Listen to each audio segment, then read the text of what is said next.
এই যে ফুলকপি কত, 5টা ফুলকপি ওই জায়গায় 4টা বাঁধাকপি নিয়ে আইছে, কারণ কি সস্তায় পাইছে তাই বস্তা করে নিয়ে আইছে। তো এইসব বলে কাইটে বলে তারপরে ধুয়ে দিয়ে তারপর ভাপ দিয়ে বলে ফ্রিজে ঢুকাই রাখা ডিপে, তো ওরকম করলে বলে ভালো থাকে।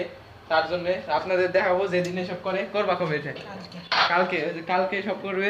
তো আপনাদের কালকের ব্লগও দেখতে পারবেন যে সব কেমনে কি করবে। তো আপনারা কালকের ব্লগে দেখতে পারবেন যে কেমনে কি করবে, আপনাদের সব দেখাবো যে কেমনে কাটাকাটি করে তারপরে রাখবে এই সব। তো নানু ওই জায়গায় এখন এই যে আটা বেলবে, আর আম্মু ওই জায়গায় হলো সব নিয়ে রাখছে, বাজবে আম্মু আর নানু হলো বেলবে। তো পরোটাগুলো যেভাবে বানাবে আপনাদের দেখাই দিয়ে আগে। এই জায়গা প্রথমে একটা বানানোর জন্য মানে একটা ডিম হলো এর ভিতর ভাঙে নেবে, যে পেঁয়াজ আর মরিচের ভিতরে। তো 4 জনের জন্য হলো এই যে 4 ভাগ করছে পেঁয়াজ আর মরিচ। তো এই জায়গা হলো আগে প্রথমে একটা এই যে ভাঙে নিতেছে, পেঁয়াজ মরিচ ডিমটা মাখাবে।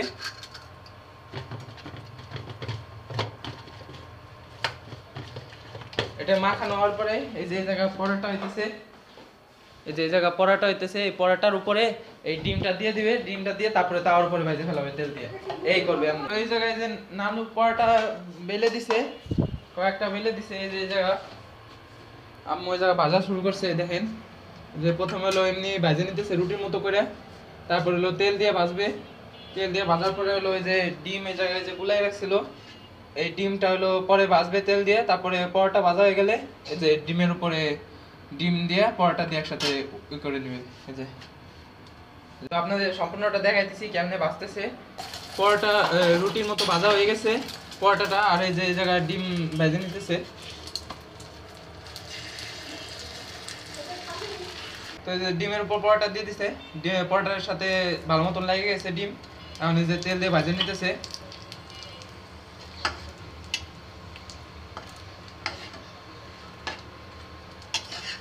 তো ডিমটা কিন্তু পরোটার সাথে আলাদা না, একসাথে এই পরোটার সাথে লাগে রয়েছে, আলাদা হয় নাই।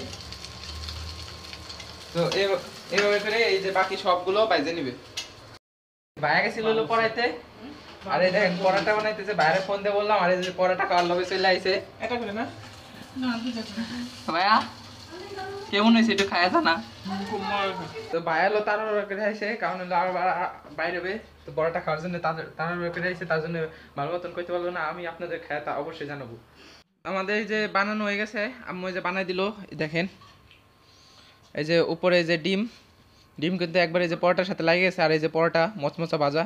তো ভাইয়া তো খায়া চলে গেল, এখন আপনাদের খাওয়া বলতেছি কেমন হয়। এই দেখেন এই দেখেন দেও দেখেন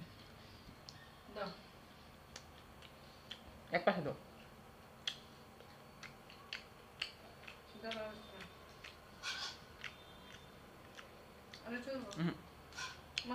তো আমি তো খেলাম সুদা পরোটা, এখন যে ডিম দিয়ে খাই দেখি। সুদা পরোটা তো সবসময় ভালো লাগে, দেখেন ডিম দিয়ে খাই দেখি। এই যে ডিম এখন খাই দেখি।